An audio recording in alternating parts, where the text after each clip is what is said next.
alongside me, there's a dedicated team who work tirelessly to save the rhinos in this park. But we need outside help. We need new clothing to keep us camouflaged and boots to keep us going an extra mile. New improved camping kit to allow for remote ranger patrols. Tires for our vehicles to get us around. Equipment for our horse patrols to get us to places our vehicles can't. Poachers don't just kill rhinos, we also need protection. Quick, reliable medical aid in the field. Radios, constant communication. Without these items, the ranger's job is extremely difficult.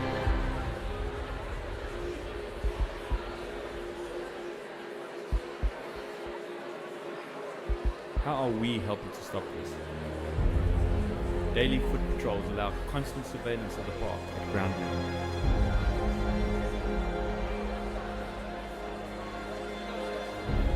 Patrols on our horses allow us to examine our rhinos even closer.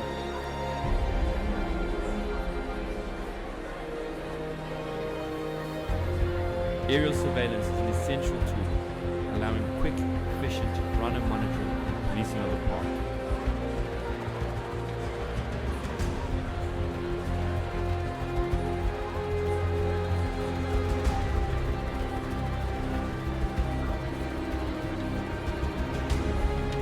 All rhinos will die unless we become stronger.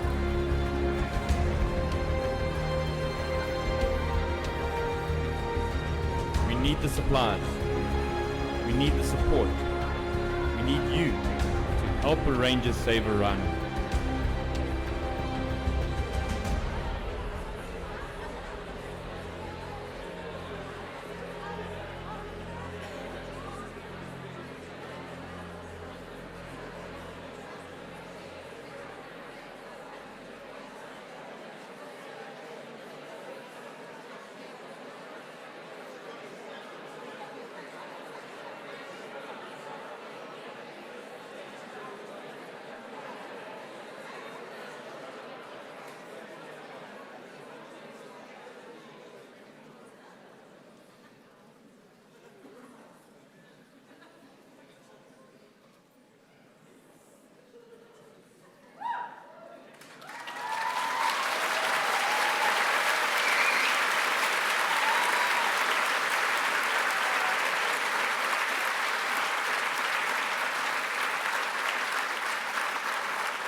Good evening, ladies and gentlemen, boys and girls, Max, Joe, and Ella.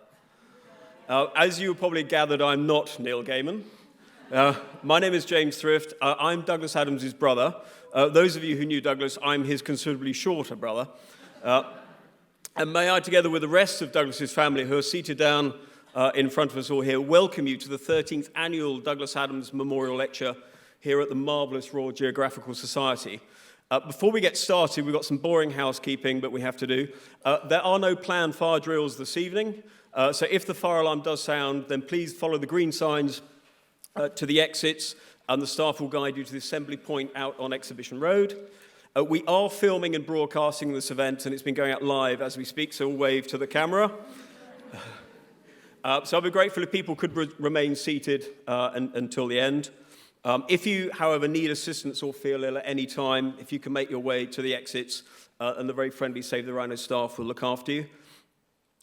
Neil is, I was going to say here, as we speak, selecting questions, but he is sat here, submitted early in the evening, so it is probably now too late for anyone who is actually hasn't got their question in to submit one. So you just have to think about what you would have asked and what he would have answered. And there is a raffle that will be drawn at the end of the evening, so please stick around to see if you've won any of our fantastic prizes. Despite welcoming you all earlier to the event, I'm always drawn to a tweet recently by BeMoreBaker42. I'm still bummed that there is even a reason for a Douglas Adams memorial lecture.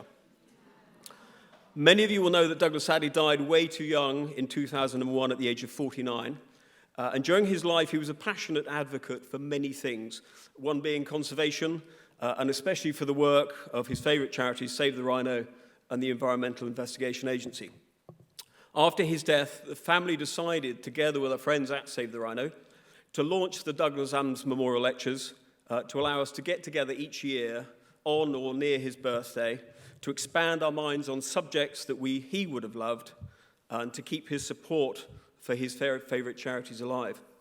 The reason that we are all here this evening is because Douglas's daughter Polly asked Neil whether he would do the lecture for you today, which he graciously agreed. Unfortunately, Polly, who is now herself a patron of Save the Rhino, is currently working in Australia. And so despite all our pleading, cannot be with us tonight. She did, however, send a message when I asked her to if she'd like to send a message for me to read out. And the exact message she sent back was, James, I'm about to go on an all-day wine tour, not sure how much time I'll have. So,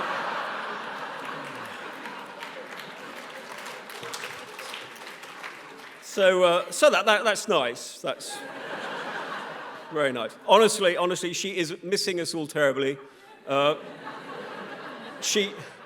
She would have loved to have been here, not half as much as loving to go and working in Tasmania. But she will. I think she's with us in spirit, and whether she's up in the middle of the night, she can watch us online. But to tell us a bit more about the work of tonight's charities, we are lucky to have with us Julian Newman. Julian joined EIA in July 1987 as a senior investigator, beginning work within the ozone-depleting substances and elephant campaigns. In May 1999, he began his involvement in the forest campaign with a field investigation to Tanjung Puting National Park, shoot me if I pronounce that wrong, in Indonesia. Julian has since maintained a high level of involvement in the campaign, carrying out investigations throughout Indonesia, Singapore, Malaysia, Vietnam, Laos, and China. He has been involved in EIA investigations into illegal logging, smuggling of ozone-depleting chemicals, illicit trade in hazardous waste, and the illegal wildlife trade. Julian was appointed team leader of the forest campaign in December 2004 and campaigns director in 2008. Ladies and gentlemen, Mr. Julian Newman.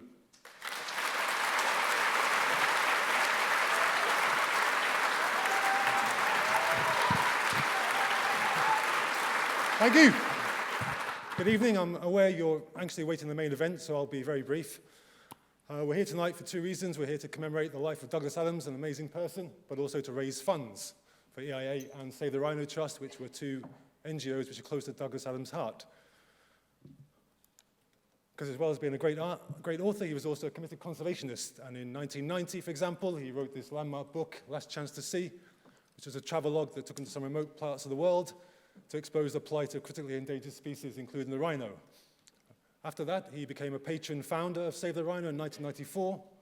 Around the same time, he became a supporter of EIA because of our work on illegal wildlife trade. In fact, 21 years ago, in this very room, he gave a lecture at a fundraiser for EIA called Life, Saving the Universe and Everything. No small themes for him.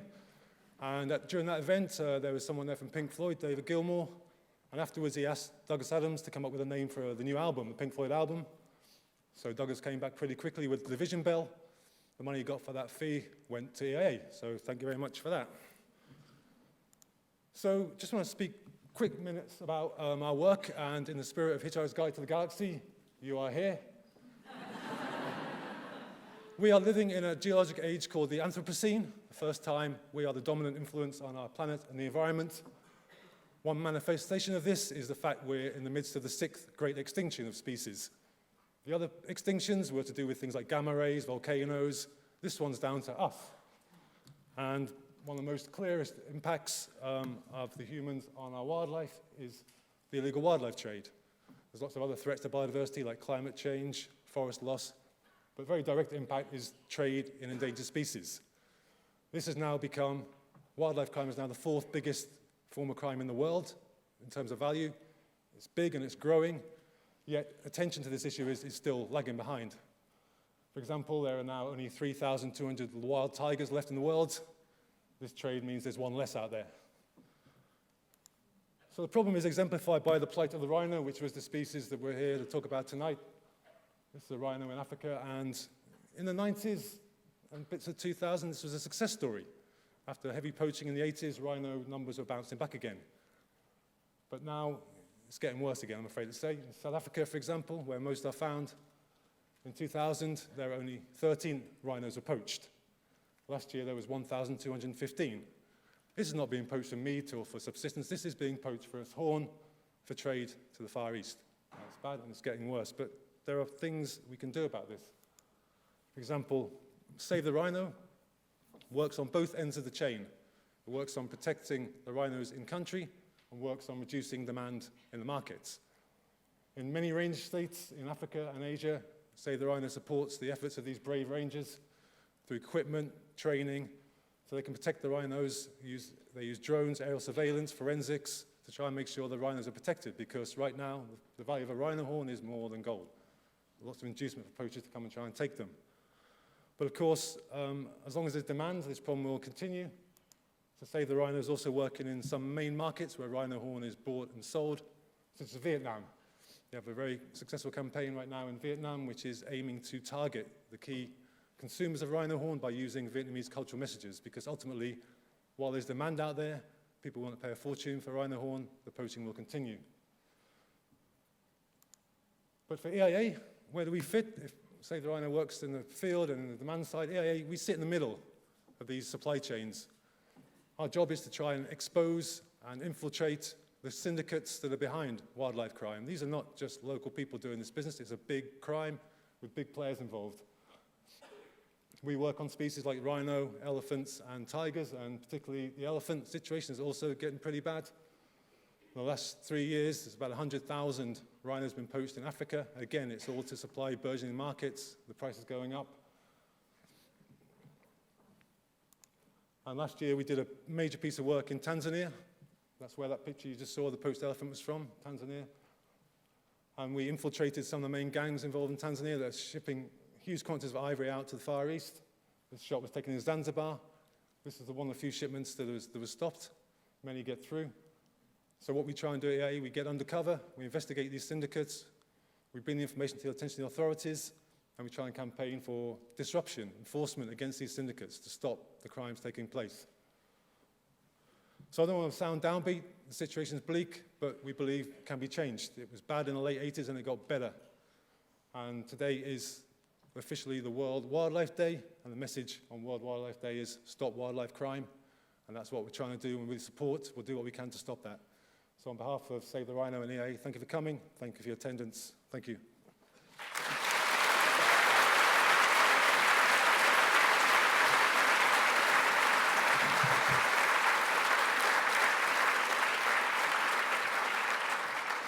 Thank you, Julian.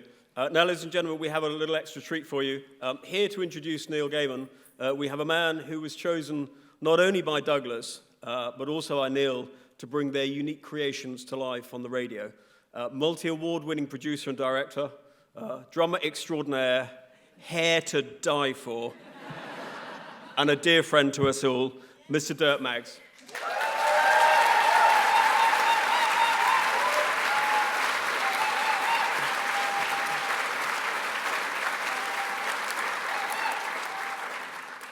Ladies and gentlemen, it is my honor and privilege to introduce tonight's speaker.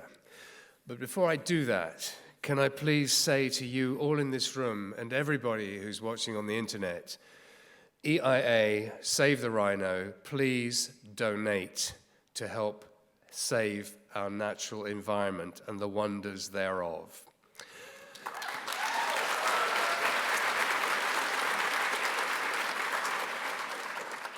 I won't introduce Neil Gaiman by listing his achievements both as a writer and as a humanitarian. I don't think the lease on this building will run long enough.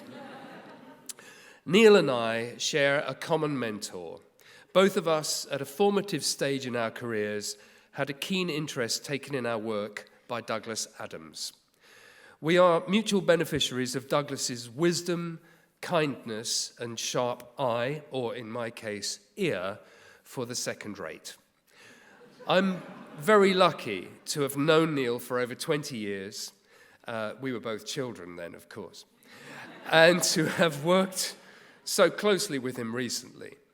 I can attest to his patience, his generosity, and loyalty as a friend. I can also confirm that he genuinely is unutterably cool.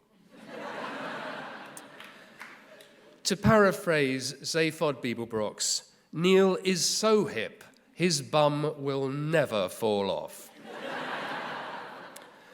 This, ladies and gentlemen, is the person for whom the expression one hoopy frood was almost certainly invented. So please give a warm welcome for tonight's speaker. I commend to you the nice and accurate observations of Neil Gaiman, author.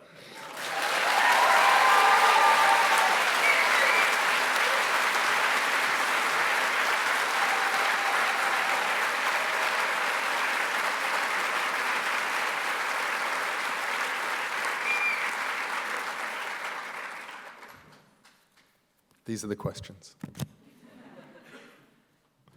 And honestly, if you have some that you scribbled out and you didn't get them in, if you sort of hand them to somebody who looks sensible, who can run them over to me, they may get answered at the end. So, when I was asked to give this lecture, I thought, what would Douglas do? How would Douglas do this? As a result of which, at 4:30 this afternoon, I was still writing it.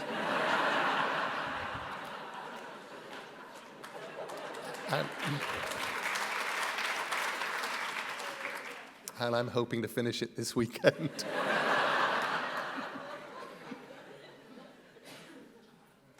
The fun thing about getting to give a lecture like this is what happens is somebody says to you, what's your talk about? And you say, I don't know, I haven't written it yet. And they say, that's not good enough. We have to write it down now. Pick a subject. So I said, it's about Douglas Adams and immortality. And it is. The first emperor of China died 2,300 years ago. He did many huge and important things. He regularized the distance between the wheels of carts all over China, for example, which may not seem like much, but given that the wheels of carts and carriages traveled in the ruts in the mud, this meant now all the ruts were the same size, and meant a wheeled conveyance could go from one end of his vast empire to the other. He did many other things too, but as soon as he got to be the most powerful man in the world, he became obsessed with immortality, with not dying, not ever. His absolute failure to achieve this via the usual magical and alchemical routes resulted in his death. The death was covered up briefly by sending his body home in a carriage filled with rotting fish to disguise the smell of rotting emperor. And he was soon interred in a grand and glorious tomb. The location of the tomb, which was the size of a town, was lost, and soon enough, there were only stories. This giant underground mausoleum, we were told, contained unimaginable treasures, and ships in it floated on seas of mercury. Douglas Noel Adams died almost 14 years ago. This lecture series was named for him and was not really intended to be about him. But I wanted to talk to you about Douglas. The original DNA, born 11th of March, 1952, shortly before Watson and Crick discovered the other DNA. I met Douglas toward the end of 1983. I was a 22-year-old journalist. I was expecting someone sharp and smart and BBC-ish, someone who would sound like the voice of The Hitchhiker's Guide to the Galaxy. I was met at the door to his Islington flat by a very tall man with a big smile and a big, slightly crooked nose, all gawky and coltish, as if, despite his ridiculous size, he was still growing. He'd just returned to the UK from a miserable time in Hollywood, and he was very happy to be back. He was kind, he was funny, and he talked. He showed me his things. He was very keen on computers, which barely existed at that point, and on guitars, and on giant inflatable crayons, which he discovered in America and had shipped to England at enormous expense before learning that they were available quite cheaply in Islington.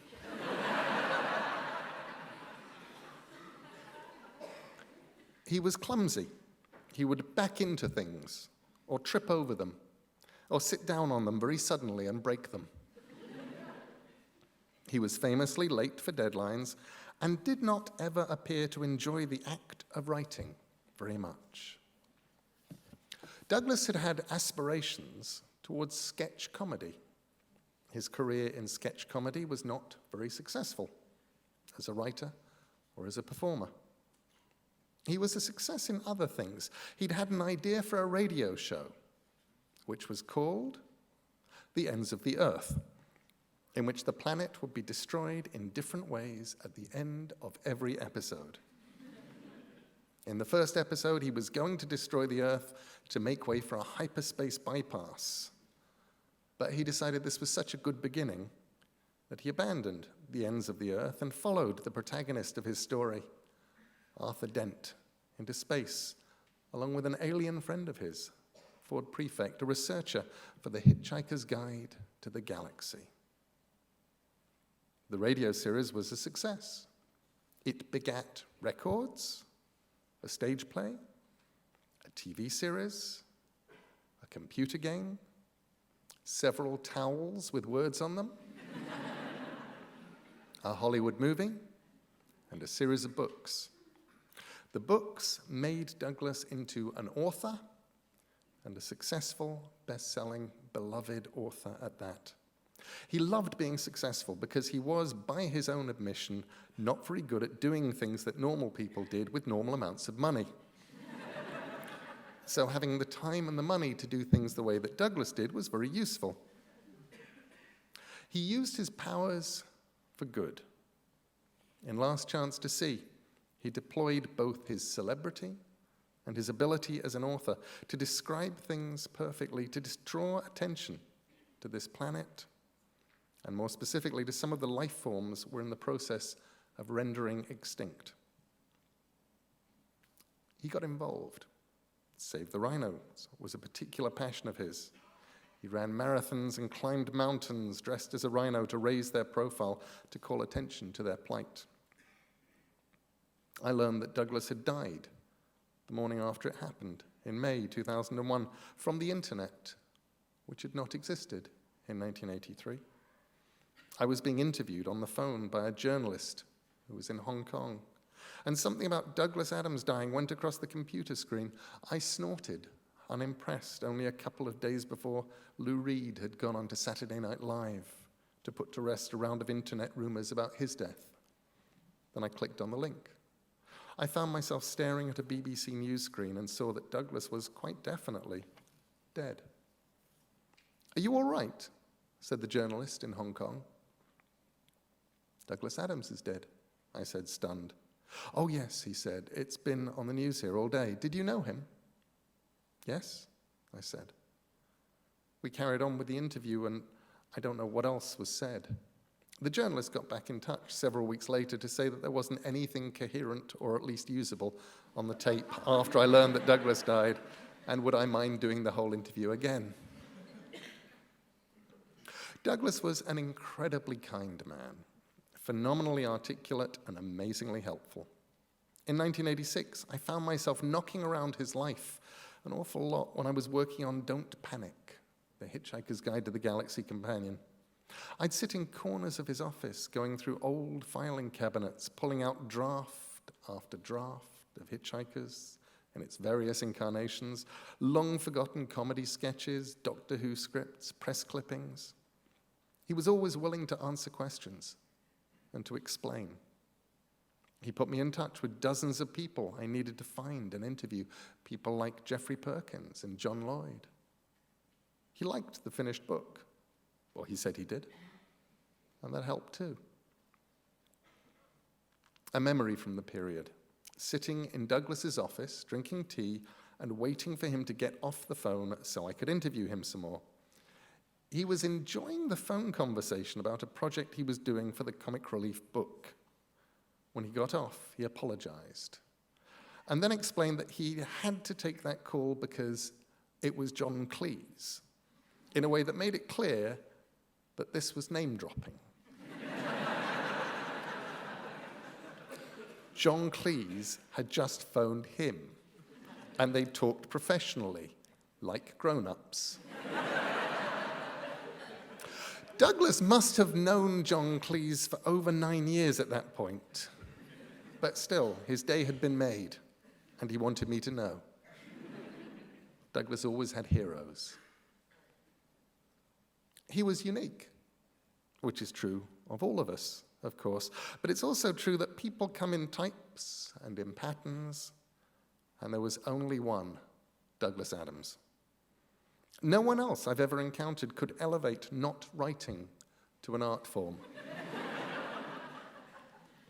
No one else has seemed capable of being so cheerfully, profoundly miserable.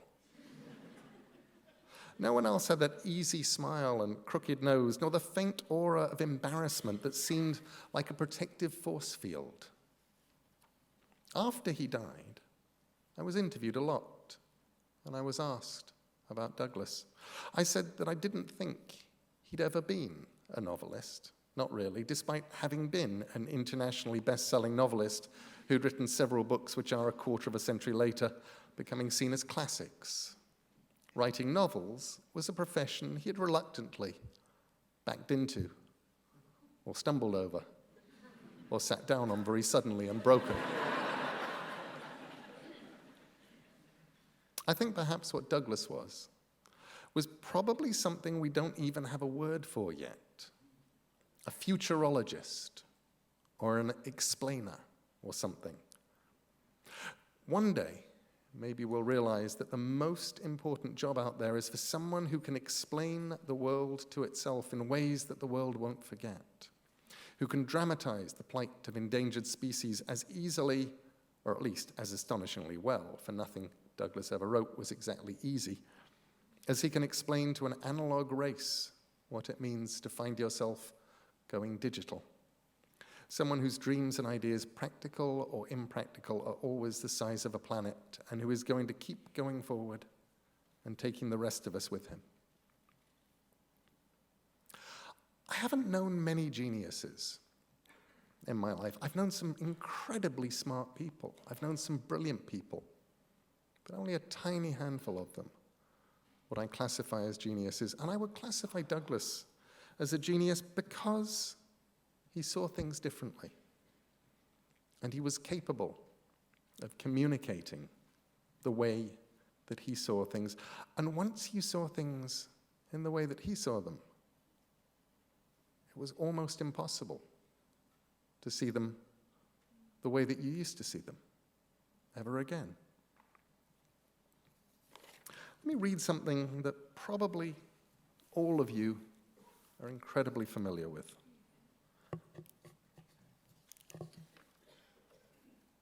It's not the whole book. Far out in the uncharted backwaters of the unfashionable end of the western spiral arm of the galaxy lies a small, unregarded yellow sun. Orbiting this, at a distance of roughly 92 million miles, is an utterly insignificant little blue-green planet whose ape-descended life forms are so amazingly primitive that they still think digital watches are a pretty neat idea. This planet has, or rather had, a problem, which was this. Most of the people on it were unhappy for pretty much of the time.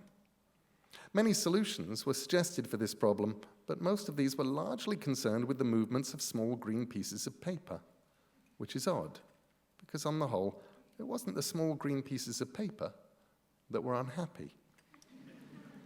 And so the problem remained. Lots of the people were mean, and most of them were miserable, even the ones with digital watches. Many were increasingly of the opinion that they'd all made a big mistake in coming down from the trees in the first place, and some said that even the trees had been a bad move, and that no one should ever have left the oceans. And then one Thursday, nearly 2,000 years after one man had been nailed to a tree for saying how great it would be to be nice to people for a change, one girl sitting on her own in a small cafe in Rickmansworth suddenly realized what it was that had been going wrong all this time, and she finally knew how the world could be made a good and happy place. This time, it was right, it would work, and no one would have to get nailed to anything. Sadly, however, before she could get to a phone to tell anyone about it, a terribly stupid catastrophe occurred, and the idea was lost forever. This is not her story, but it is the story of that terrible, stupid catastrophe and some of its consequences. It is also the story of a book called The Hitchhiker's Guide to the Galaxy.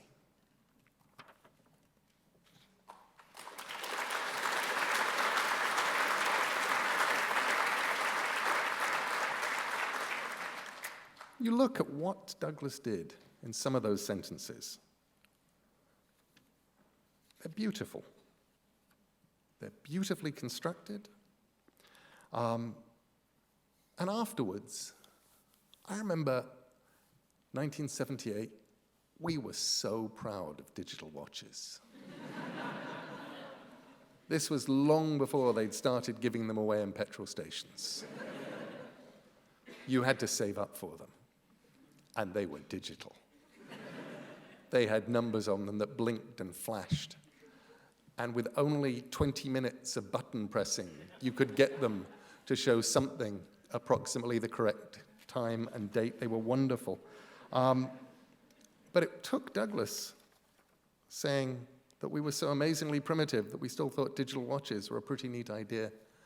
And suddenly, you got to take a step back. And it was a marvelous step back. And it was that step back that Douglas kept giving us. I asked him once who his influences were as a writer of comedy. And he said, P.G. Wodehouse, but nobody ever notices. And then he quoted a sentence to me. And I thought, given that Douglas quoted it to me, I will quote it to you. And it's from The Inimitable Jeeves. And Bertie Wooster says, as a rule, you see, I'm not lugged into family rows. On the occasions when aunt is calling aunt, like mastodons bellowing across primeval swamps, and Uncle James's letter about Cousin Mabel's peculiar behavior is being shot round the family circle, please read this carefully and send it on to Jane, the clan has a tendency to ignore me. It's one of the advantages I get from being a bachelor, and according to my nearest and dearest, practically a half-witted bachelor at that. And I said, didn't you swipe that for the mattresses? And he said, yes. What was also interesting is when Hitchhikers came along,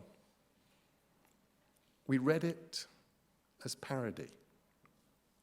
We saw it as something that was making fun of science fiction, and not as science fiction itself. And who boy were we wrong on that one. We completely missed the boat, because Hitchhiker's Guide to the Galaxy, in its own way, and particularly in one respect, may have been the finest little act of predictive science fiction of the last 50 years. Science fiction isn't very good at predicting anyway. People think it's about predicting things, and it's not. It's normally just about now. You can tell when science fiction was written, because it's always about the now that it was written in. It's like those Hollywood movies, Hollywood historical movies, where you can date to the nearest 2 or 3 years when it was made just by the eye makeup of the leading lady.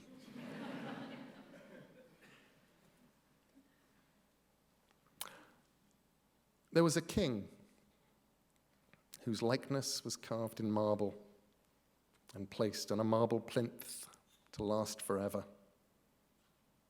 We don't know his name. His name was carved into the marble on the plinth. And after only a few hundred years, the marble covering it peeled away, leaving only the granite beneath it, which had the name of the sculptor carved into it. So we know who sculpted it, but we don't know who the king was. The oldest forms of life around, if we are to believe Wikipedia,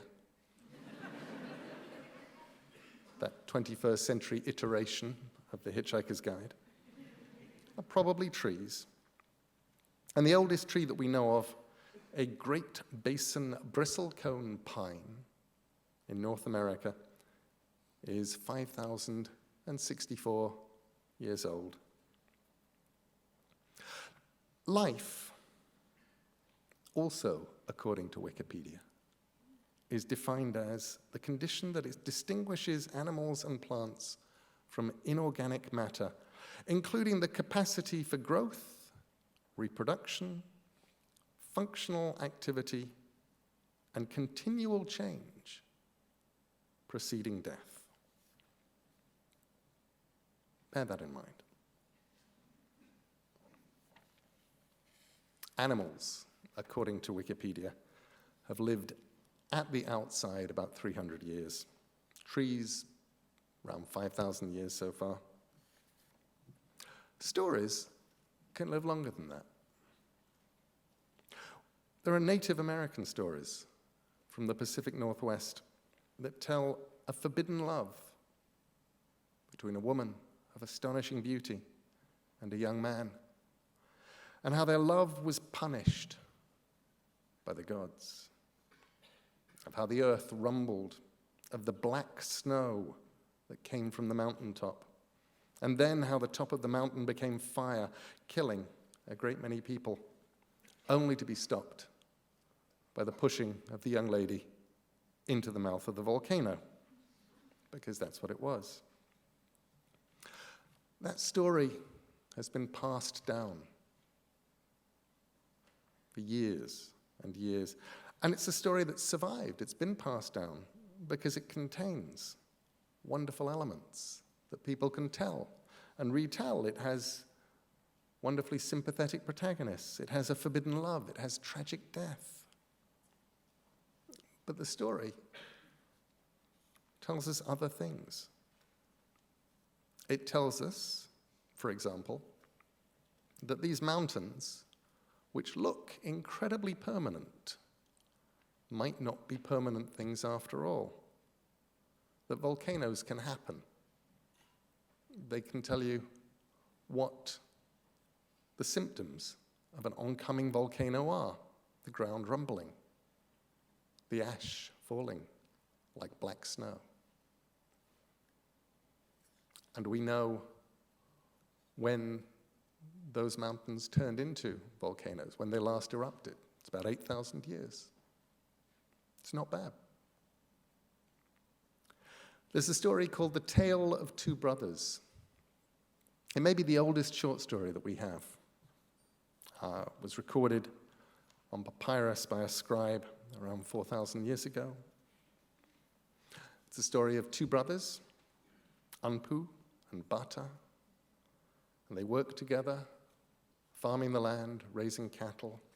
And one day, Anpu's wife, he's the older, makes a pass at Batu, but he will have nothing of it. And then she told her husband that her brother had tried to seduce her, and Anpu attempts to kill Bata, who flees across a crocodile-infested lake. He tries to explain to his brother what's happened. At one point, in order to emphasize his sincerity, he cuts off his own genitals and tosses them into the lake where they are eaten by catfish, which is the kind of thing that ancient Egyptians did to prove their sincerity. And the story continues. It has magic in it. At one point, Anpu places his heart on the top of a cedar tree, and he warns, Batu places his heart on the top of the cedar tree, and he warns Anpu that if ever his beer gets frothy, then Bata will be in trouble. And one day, the gods give Bata a beautiful wife who, in the manner of all the women in this particular story, goes off with a king and tries to get her husband assassinated successfully. The beer gets frothy. Anpu goes off and rescues him. But it gets fun. There are various transformations. It's very, very magical. It's very, very old. I was talking recently to an archaeologist who was on a dig in Egypt. And she was telling me about how the end of one evening, they were all sitting around, the Egyptologists, the archaeologists, and the locals who'd been helping, doing the heavy lifting, doing the cooking, moving things around, just being support staff. And they started telling stories. And one old man, one of the villagers, who had never met or seen any Westerners, told them he would tell them a story that he'd heard from his father. And he began telling them a story about two brothers who worked together farming, Anpu and Bata. And one has a wife who desires the younger brother. And he told that story, 4,000-year-old story, getting told freshly, getting told now.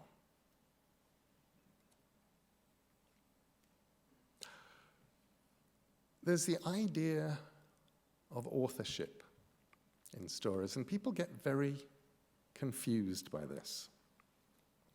I've read papers, learned papers, in which absolutely otherwise intensely intelligent people utterly and entirely repudiate the concept of authorship, of any stories that have entered the folk tradition. They seem to assume that perhaps there is a communal undermined. Yours, mine, everybody here, everybody out on the web. We all have one giant undermined. And in it, these stories are sitting like jewels in some deep mine. And the idea is that somebody at some point may have gone in and mined one of these stories from the undermined, but nobody ever plotted it. Stories can only be seen as being passed on from one person to another, with details accreting or being lost on the way as they change. Stories grow. Sometimes they shrink. They can reproduce. Stories inspire others. Ways of telling stories inspire other stories, and stories change or they die. But every story began with somebody imagining Every story began with a creator. Some of the people who've written about folk stories have gone to even stranger places. I read one, a very intelligent Hungarian folklorist, who stated with absolute certainty that any story in which a character falls asleep obviously must originally have been a dream. And because primitive humans were unable to tell the difference between waking and sleeping, they would have woken up with that story in their heads, produced on some unconscious level. I was absolutely fascinated by that theory. Have any of you ever tried to tell someone, even a friendly, sympathetic person, somebody you love and who loves you, a dream of yours the next morning? Have you watched their eyes glaze over, or watched them lose the ability to feign interest along with the will to live, even as you start to suspect that the threads of narrative causality you've been so sure existed don't? And then we were back in my old school, which was also a castle, and there was a tree in the toilets. So we climbed it. Even if it was gripping for you at the time, not going to live on beyond elevensies. Dream plots are not story plots. Stories work in different ways. We have lots of different ways of transmitting stories.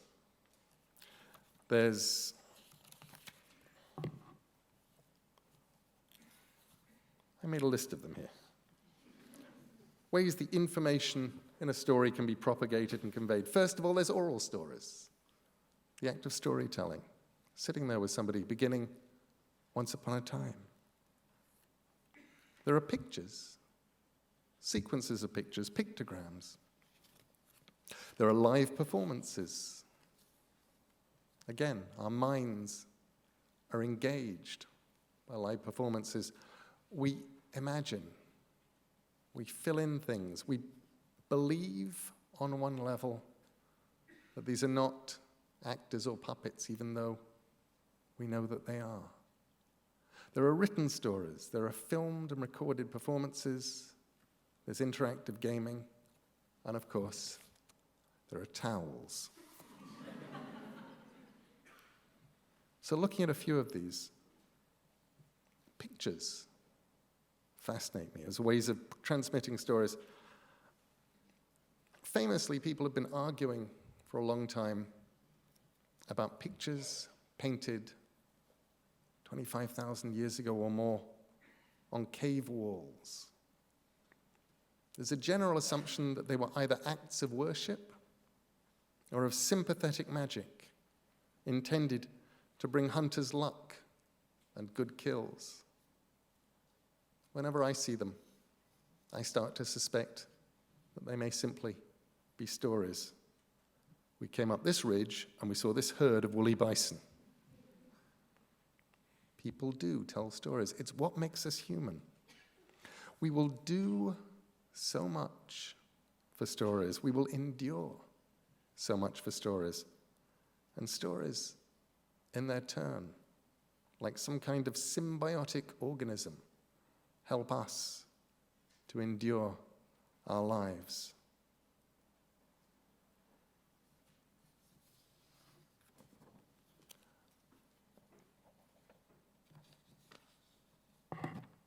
My cousin Helen is 97, and she's still alive. She still has all of her marbles. She's a remarkable woman.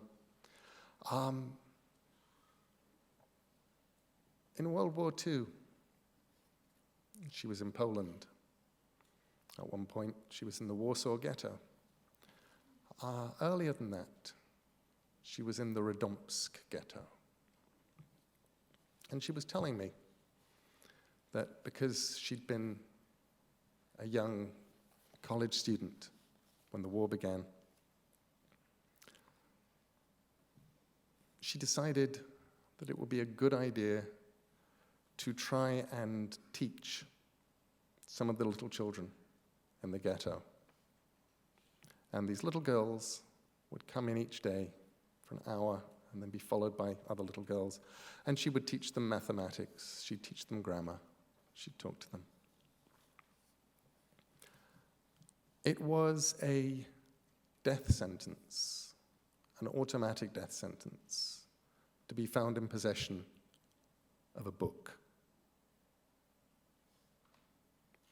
And that was the death sentence where somebody put a gun to your head and pulled the trigger. That kind of death sentence. There wasn't a trial. And somebody gave my cousin Helen a Polish translation of Gone with the Wind.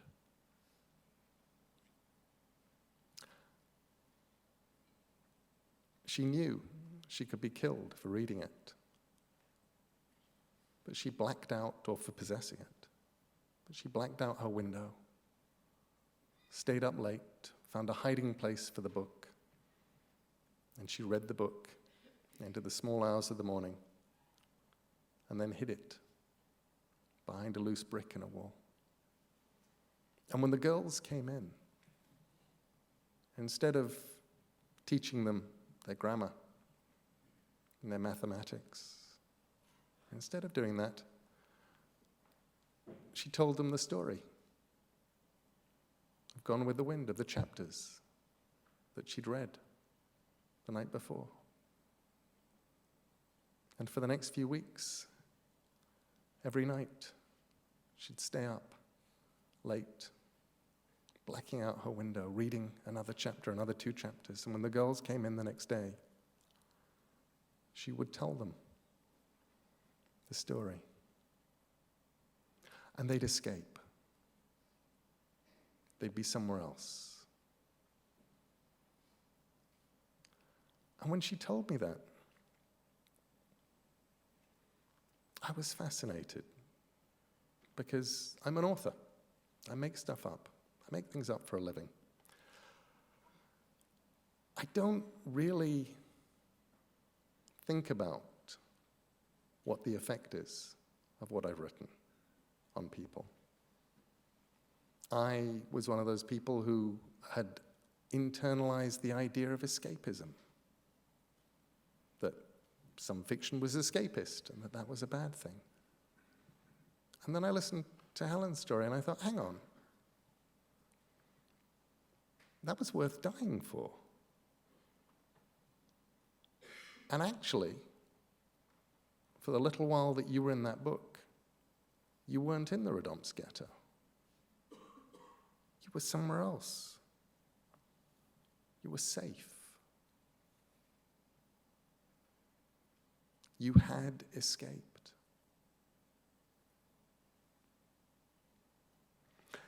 Human beings appreciate. Human beings are hardwired to appreciate simile and metaphor. And for those who have been out of school for a long time, and are fairly sure you know which is which, a simile is one of those words, one of those phrases that has a like or an as in it. Douglas Adams created the most beautiful failed simile in the world. He said that no one has ever used the phrase as pretty as an airport. A metaphor is plugging something in a little bit more directly. It's like the way that the Vikings talked of the sea as the whale road.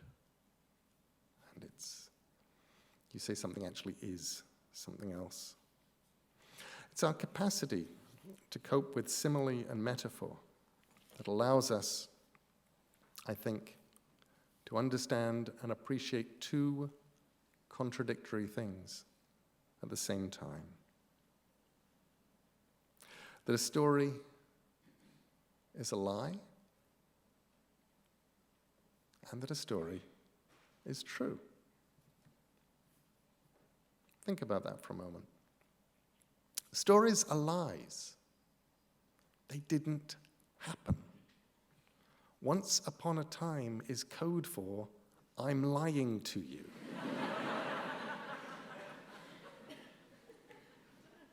For that matter, this really happened to a friend of someone I know is also code for, I'm lying to you, but I believe there is a possibility that this might actually have happened to somebody somewhere.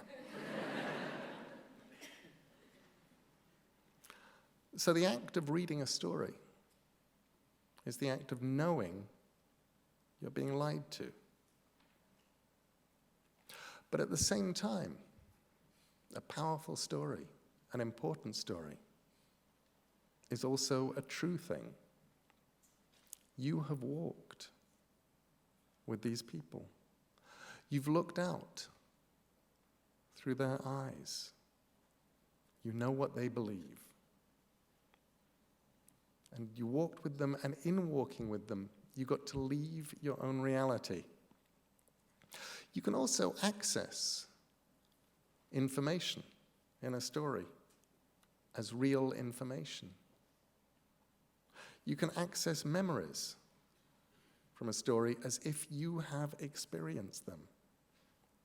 You can use the information you get from a story, and then you can pass that information on. Traditionally, we have a huge break in the oral tradition and the written tradition. We think of them as two different things, but I'm not convinced. As Helen's story showed me, people can tell each other written stories.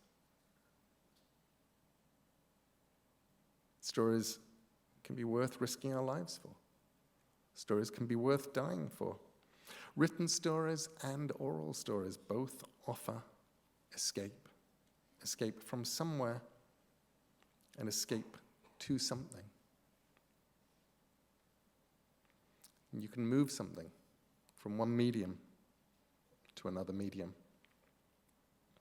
Douglas Adams understood medium change better than anyone.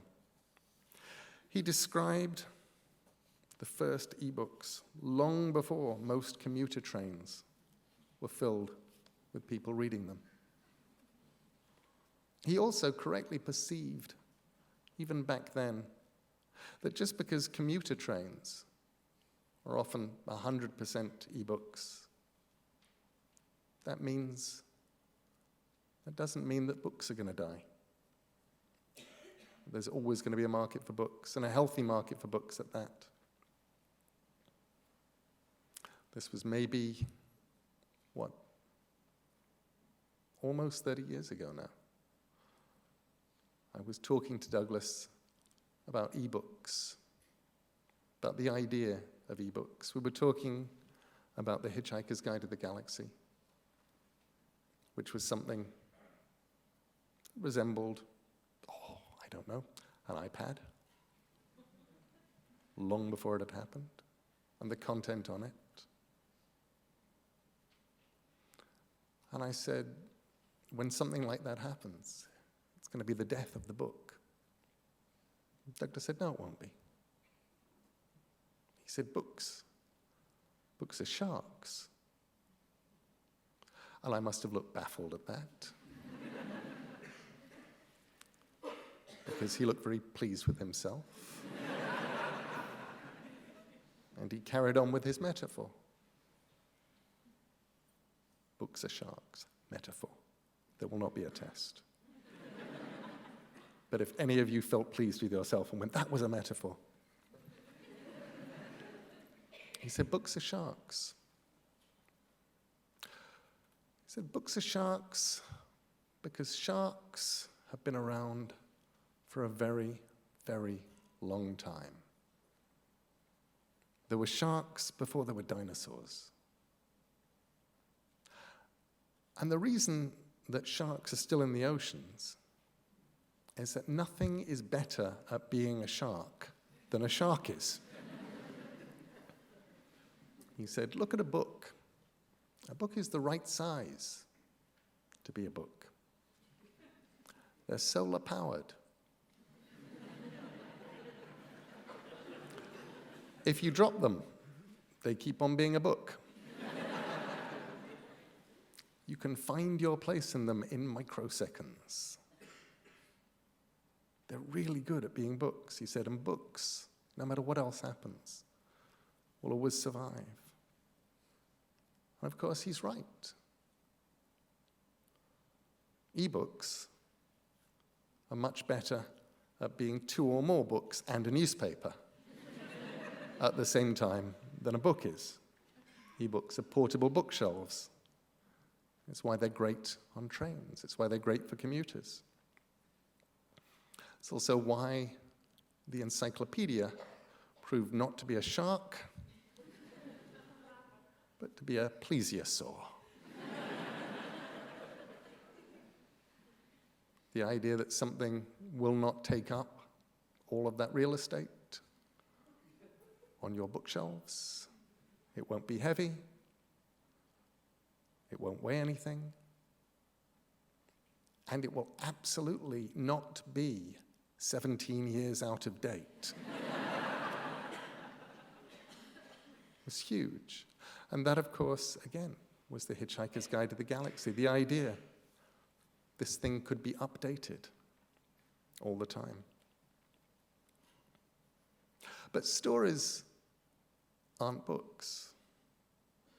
Books are simply one of the many storage mechanisms in which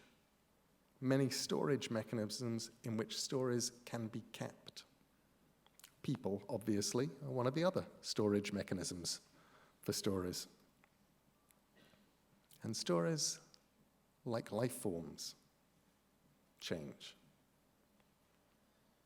The professions and the media that store and record and transmit stories will always change. Once, the people who stored and transmitted information were stonemasons. Now, not so much. Unless you want the information to last. Paper or solar-powered digital headstones may both be a thing, but a lump of granite is forever. Douglas Adams and Immortality. Stories, as I pointed out, are incredibly long-lived. They're more long-lived than trees, than giant tortoises. Cinderella, as the story probably began in China, where small feet were prized more than they are in the West. The story was told and retold on its way across the Silk Road and into the West as one of thousands of stories that people told and retold. It was only when it reached France that a small but beneficial mutation occurred. In this case, a wonderful homophonic accident in which slippers of fur, ver, V-A-I-R, became slippers of glass, ver, V-E-R-R-E. Unlikely shoes, impossible shoes, shoes at the edge of what was technologically possible, incredibly uncomfortable shoes, but a lot more likely to stick in the mind than shoes of fur. Suddenly, Cinderella had an evolutionary advantage over competing versions of the tale. That changed. The glass slippers pushed her ahead. And then the story gets told and retold as film and as panto in book and in bedtime story. We humans need our stories. If stories are alive, let's go back to that definition of life that I nicked from Wikipedia.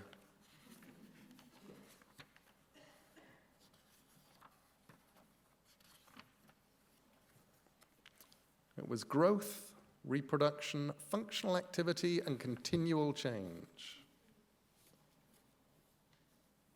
If stories are alive, they need us as transmission vectors.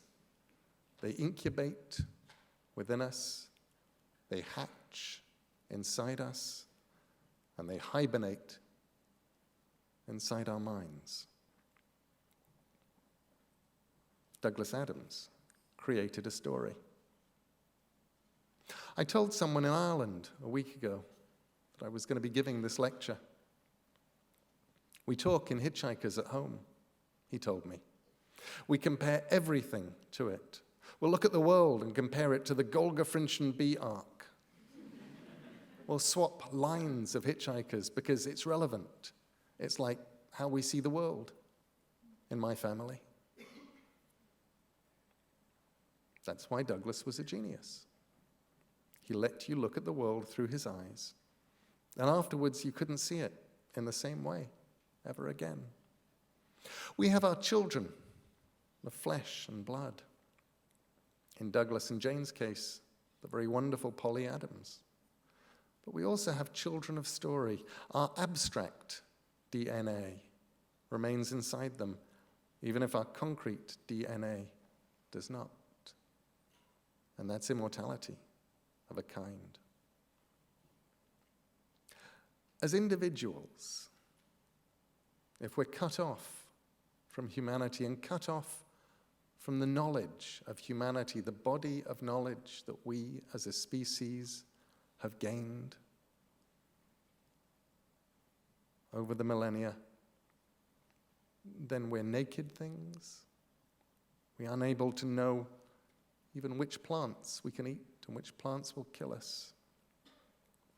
With the mass of human knowledge buoying us up, we can be warm, fed, sitting in comfortable seats, and capable of arguing with each other about absolutely trivial and irrelevant things on the internet.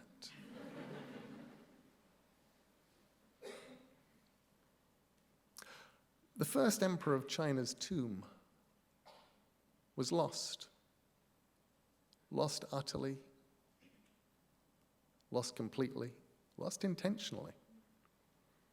And then one day, 2,000 years on, someone in a field accidentally unearthed a terracotta warrior, and then another.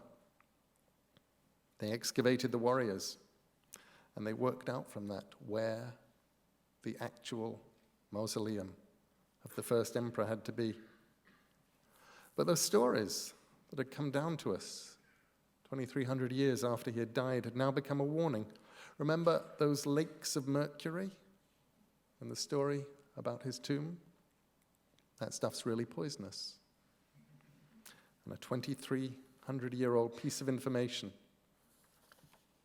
in a story is now used to stop us getting sick and dying. Our stories care for us. They make us human.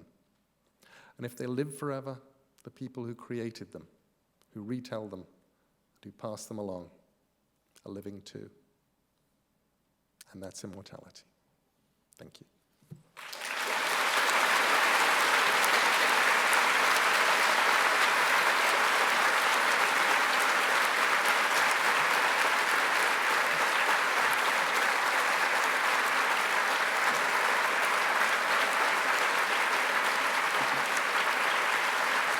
Thank you.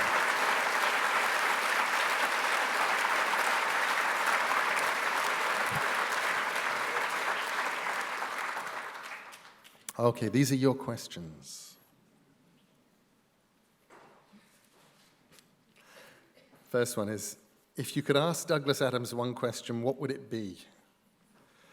Why did you fake your own death 13 years ago?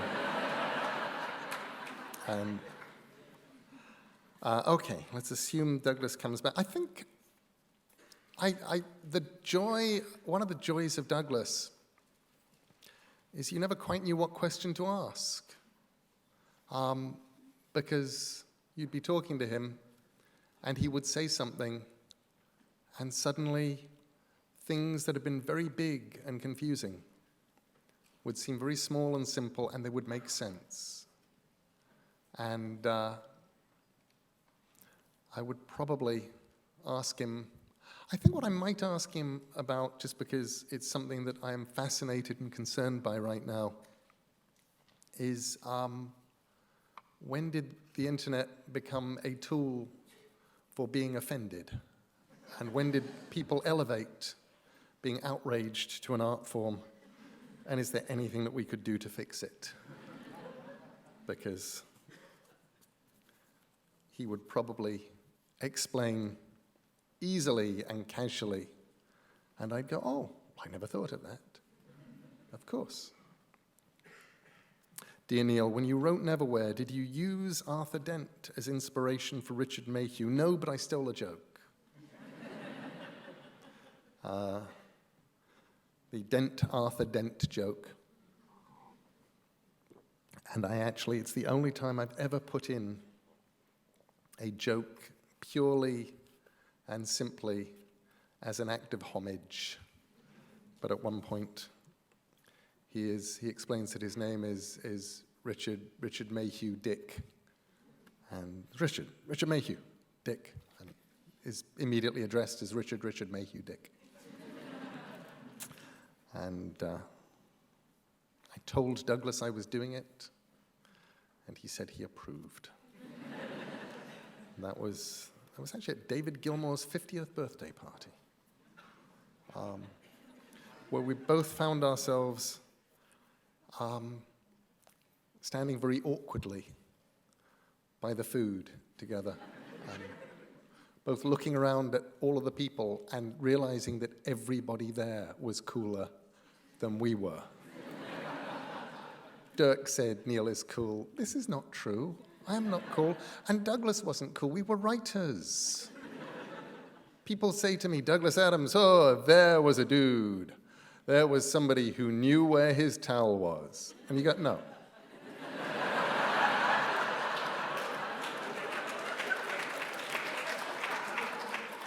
People who know where their towel is are not the people who stand there going, the cool people are the people who know where their towels are. They're the one guy standing there going, why does everyone else on this beach have a towel, except I don't have a towel? If Douglas had lived, would he have been bigger than Stephen Fry on Twitter? I think he would have been bigger than Stephen on Twitter. I think he would have been significantly funnier than Stephen on Twitter. I think he would have been pithier and brillianter than any of us on Twitter. And I think he probably could have used Twitter to avoid writing 2, perhaps 3 novels.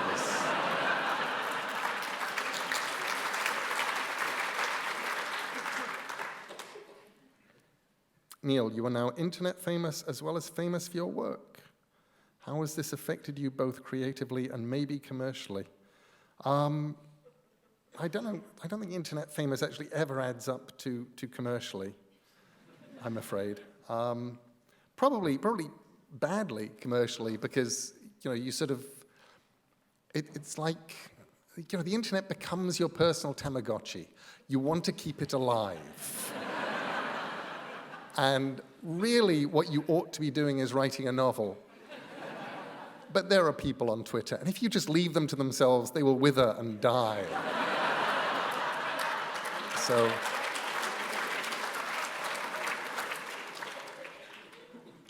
So you go and you give them a little bit of magic love. And that was fun. And one of them sent you a link to something really interesting, and you follow it.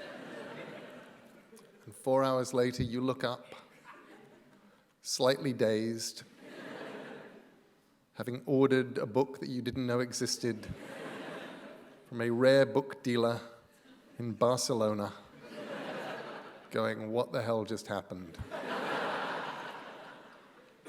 Because, of course, any time that you spend in front of a computer screen counts as work.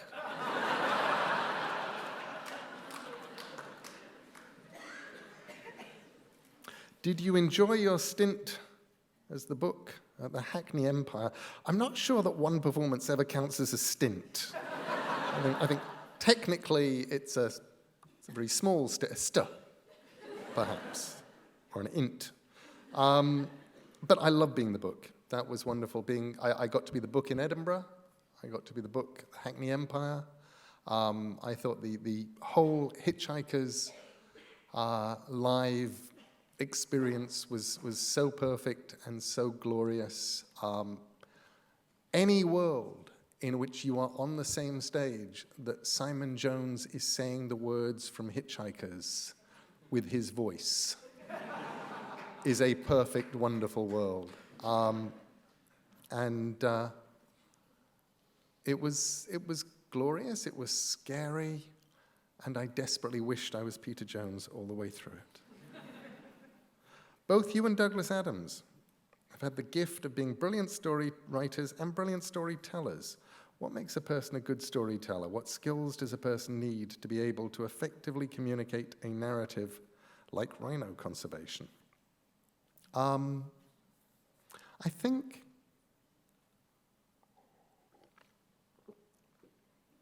that when it comes to narratives like rhino conservation, or any kind of animal conservation, you don't need particularly good storytelling skills. All you need to do is tell people what's going on and remind them of it and not let them forget about it, because it's so easy to turn your back. Seeing the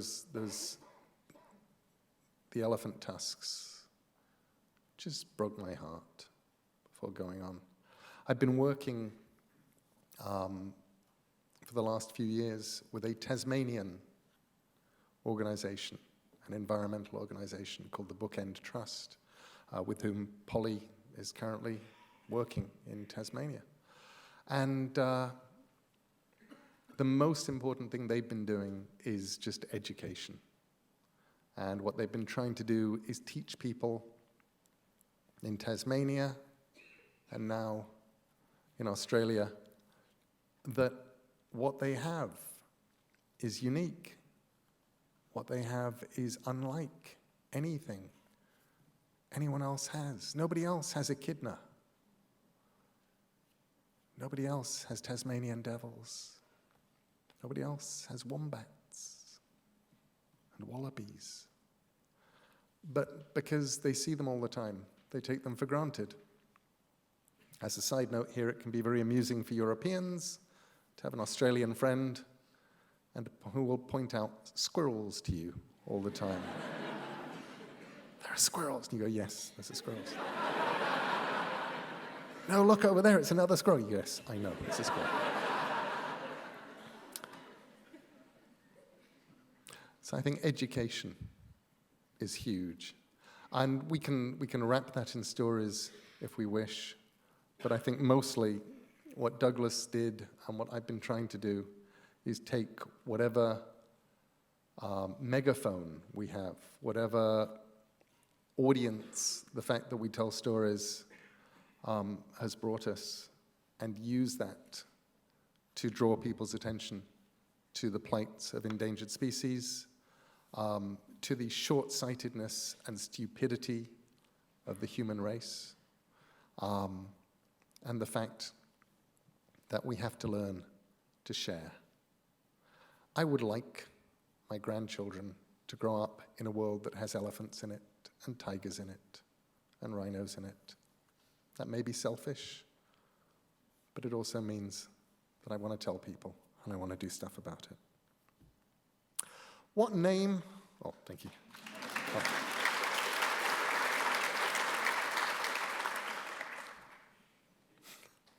What name should my baby have?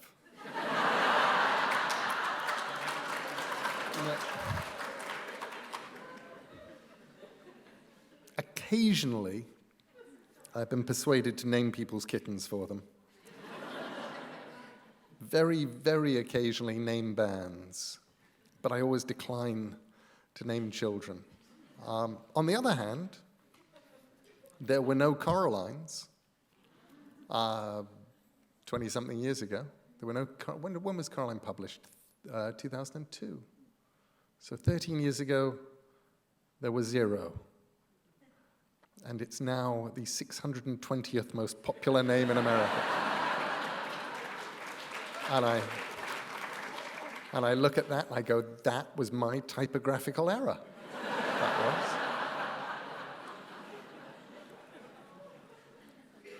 Back in the days before computers were intelligent things that fixed what you actually typed into what you meant to type without asking you, I was writing a letter to a Caroline, and I transposed and looked at it and went, what, right, Caroline? I thought, Caroline looks like a real name.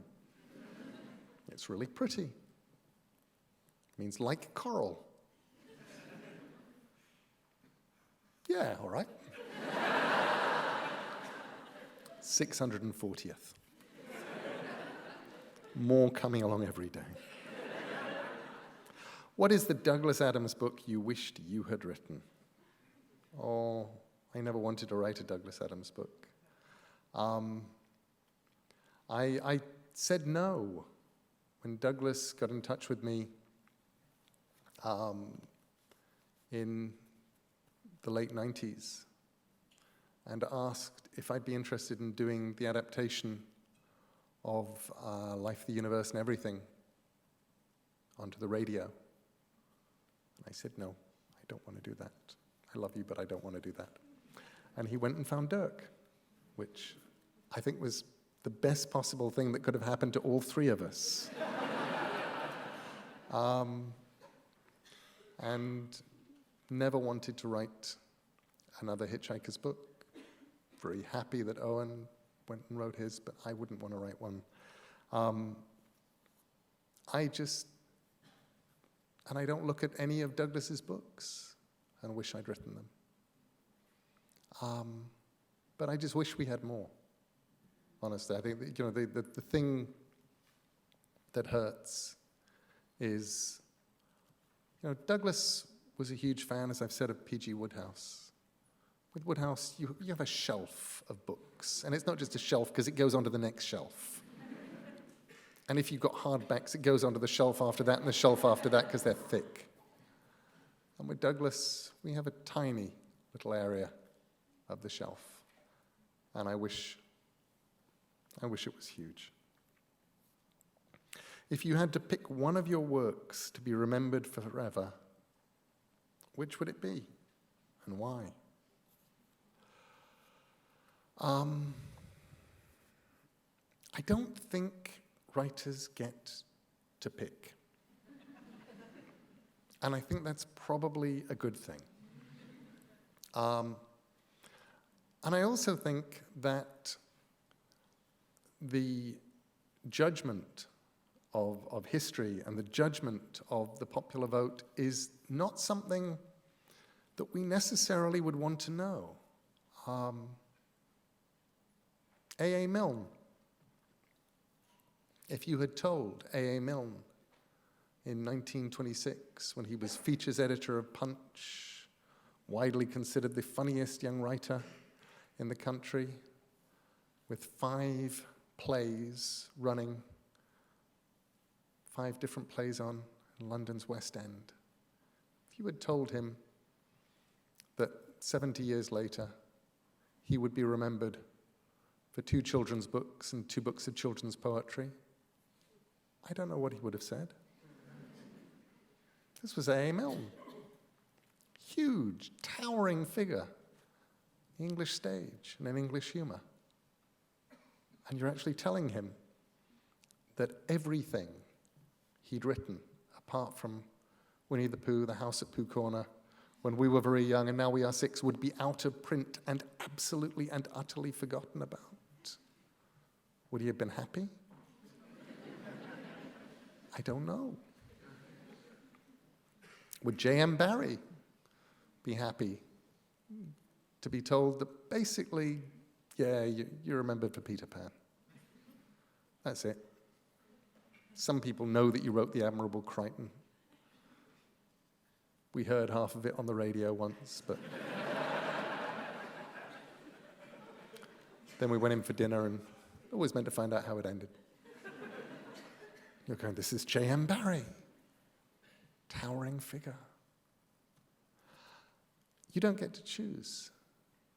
And what's wonderful about J.M. Barrie and A.A. Milne is they are remembered when their contemporaries are completely forgotten.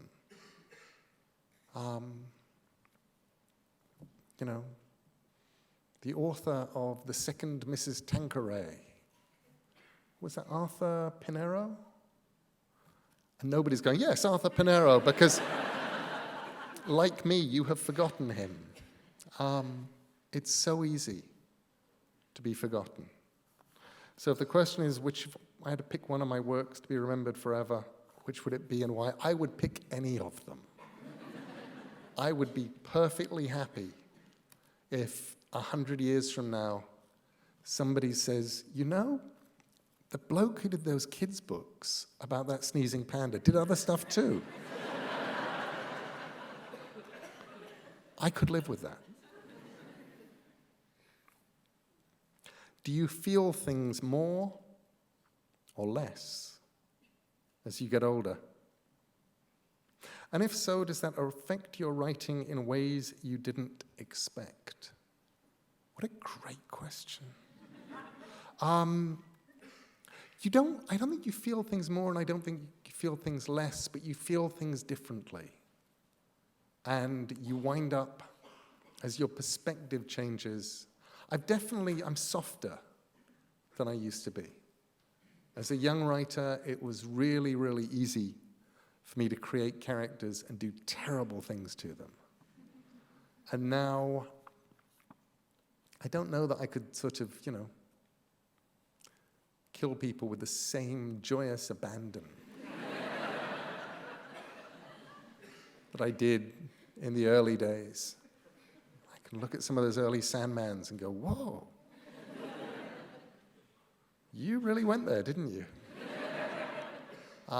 These days, I'm a bit of an old softy, and so it's a lot harder for me to be quite as murderous. So I think it does affect my writing. On the other hand, when the story demands it, I'm perfectly willing to be appalling. Are you planning to write any more young children's books? I only ask because Crazy Hair was the first book my granddaughter actually read herself. Oh, good. That makes me happy. Let's see. There's going to be, by sort of next summer, there'll be 3 of the Chew books about Chew, the sneezing panda, and of which Tuesday, the first, and Chew's first day at school are already out, and the next one's going to be Tuesday at the beach. And finally, it's got a plot. Because the first 2, he sneezes. That's the plot. But by the time I got to the 3rd, now it could get chewy. So he goes to the sea, he goes to the seaside, and sneezes almost immediately, and breaks the sea. Sort of like Moses.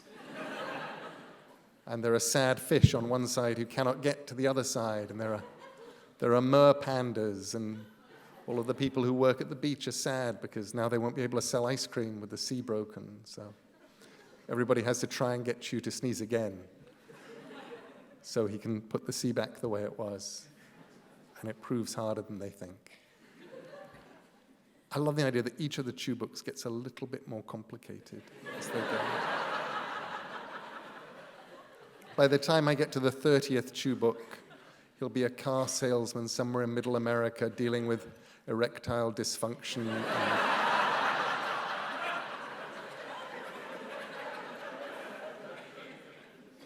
Still sneezing amusingly, obviously. Anyway, the thing about more young children's books, probably, there aren't any sort of sitting desperately in my head immediately after that last Chew book. But there is a book that'll be sort of, fortunately, the milk level that I'll write in the next few years about frogs. So there's this sort of weird, mad, frog princey thing about frogs in Central Park and how they deal with a frog who used to be a prince. That's... just have to write it. If all of your characters were given the chance to come and, quote, have a word with you, who would you fear meeting most? Anybody who wants to, excuse me, I want to have a word with you. I mean, you do not look at that going, oh, this is going to be fun. And I'm always worried. I used to joke with Terry Pratchett that, people talk about meeting their maker and how weird it would be if some of our characters did meet their maker. There'd be a knock on the door and you'd open it and somebody would be standing there and they'd go, why was I born to suffer and die? And you would say, it made for a great story. And they'll say, do you know what it was like? And you go, sorry. People loved it.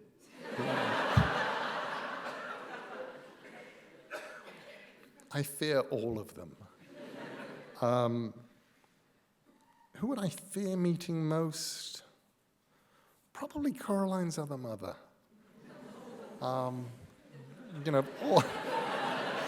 That was a most gratifying noise. Which, considering some of the characters that I've created, that I go and take one from a children's book, but she really, one of the worst. Okay, we're running out of time. Let's do. In Click Clack the Rattlebag, bad things happen to people who don't pay attention. What is the scariest thing that's happened to you when you weren't noticing? I agreed to give a speech. Because Polly Adams said she'd be there and would introduce me. And then she went to Australia. Dear Neil, do your stories ever present themselves to you in song form? No, but every now and then songs present themselves in song form. And then I write them. And then if I'm incredibly lucky, people perform them. And if I'm incredibly unlucky, I wind up performing them. Would you put on the rhino costume like Douglas did?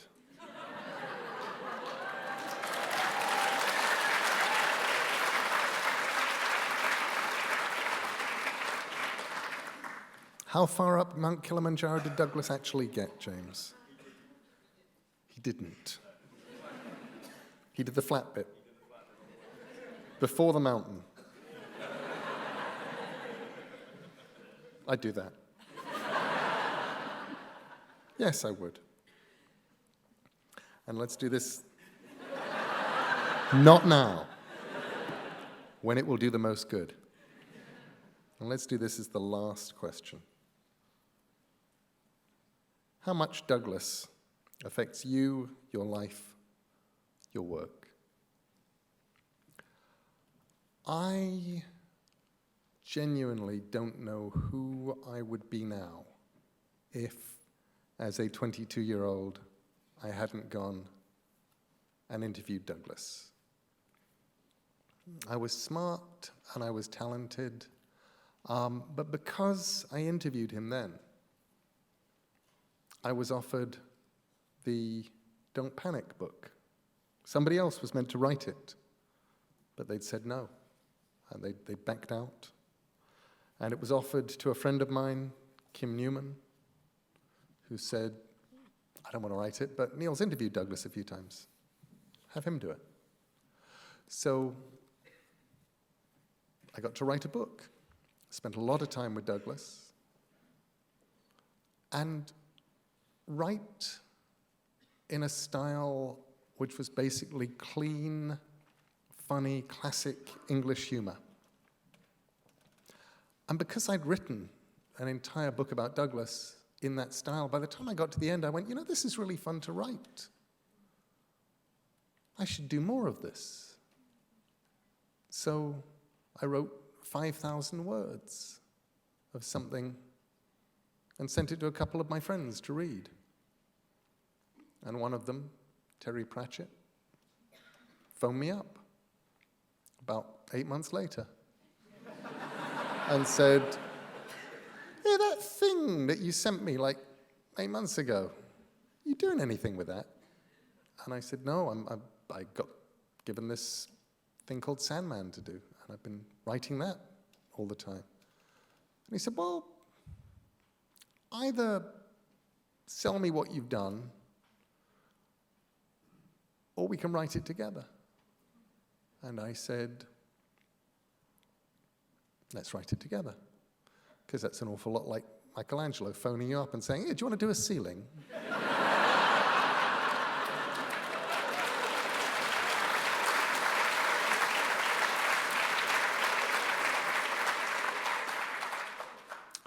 So I got to write a novel as a sort of apprentice to Terry.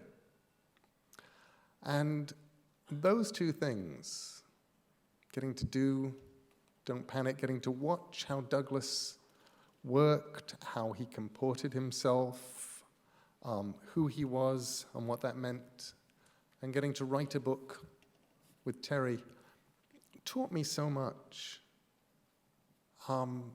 and still echo today. And I look back at that time and I think I was remarkably lucky. I did not know how lucky I was that I got to meet and to work with Douglas Adams. Thank you all very much.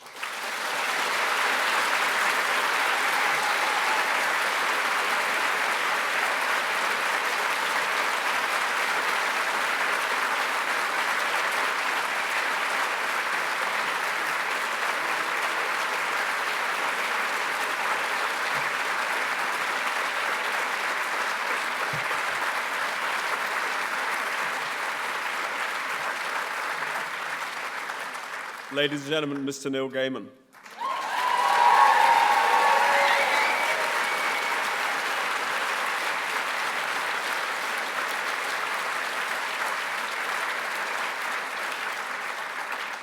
No, I feel awful after listening to that. I feel awful to ask you, Neil, would you help us draw some raffle tickets, please?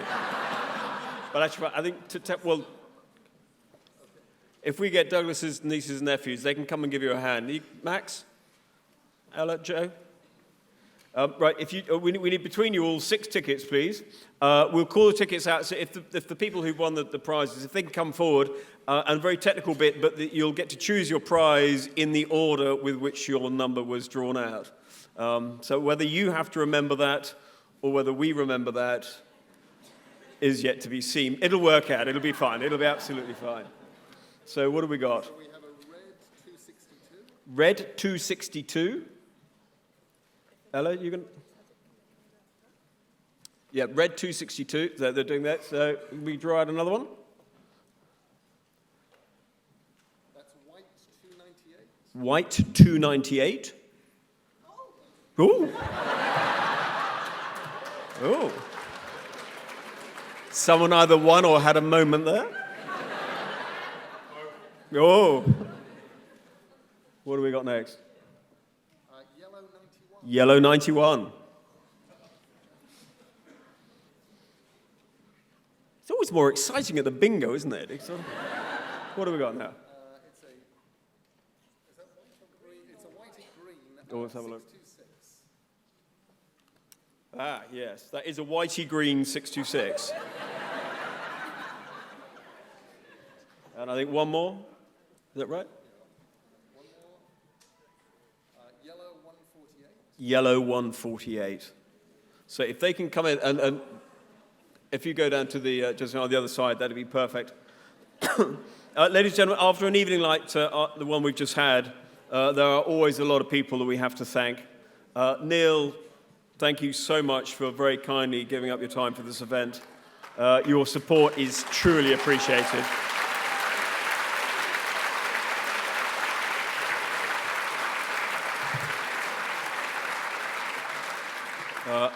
Thank you to the great Dirt Mags for coming along to introduce Neil.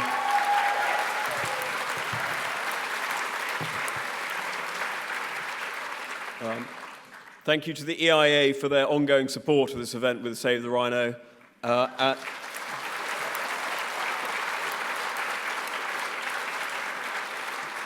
For Julian for speaking earlier, and for Anna for all her support in the run-up to the event.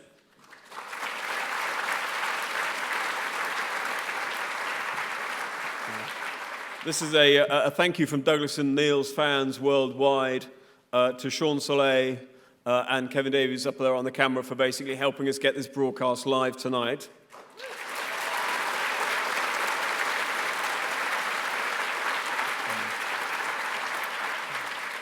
And the AV staff from the IGS in the box in there who knew what to do with that wire and that box. Fantastic.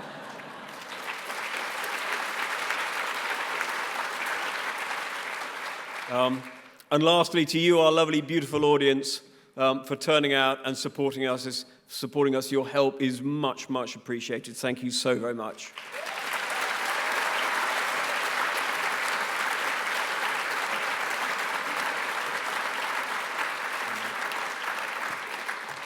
And finally, they weren't here earlier, but there is merchandise, but also there are Neil's books, which you can buy, I think, out in the reception or up the top. They weren't here before, but I'm reliably assured they are now. So, ladies and gentlemen, thank you so terribly much, and good night.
started protecting them 15 years ago.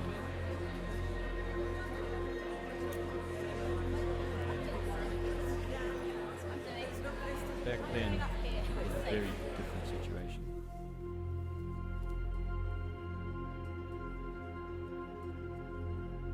They were, for the most part, surviving.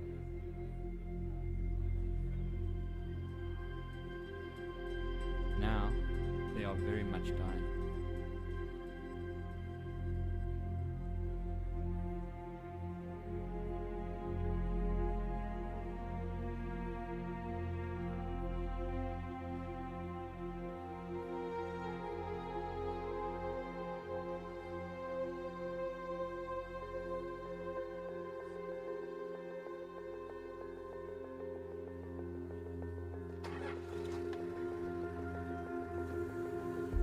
My name is Dirk, and I am a section ranger here at Flosie Park in South Africa. Working alongside me, there's a dedicated team who work tirelessly to save the rhinos in this park. But we need outside help. We need new clothing to keep us camouflaged, and boots to keep us going that extra mile. New improved camping kit to allow for remote ranger patrols. Tires for our vehicles to get us around. Equipment for our horse patrols to get us to places our vehicles can't. Poachers don't just kill rhinos, we also need protection. Quick, reliable medical aid in the field.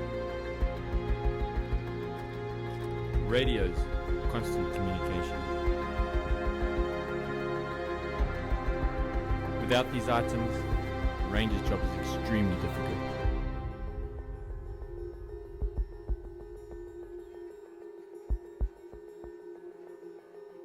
How are we helping to stop this?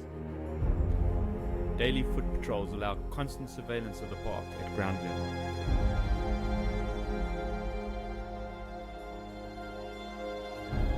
Patrols on our horses allow us to examine our rhinos even closer.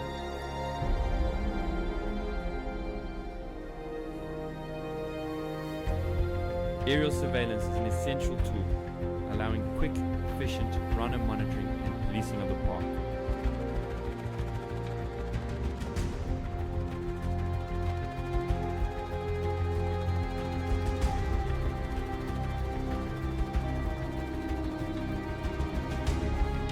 More rhinos will die unless we become stronger.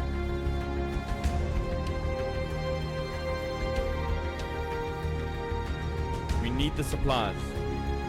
We need the support. We need you to help a ranger save a rhino.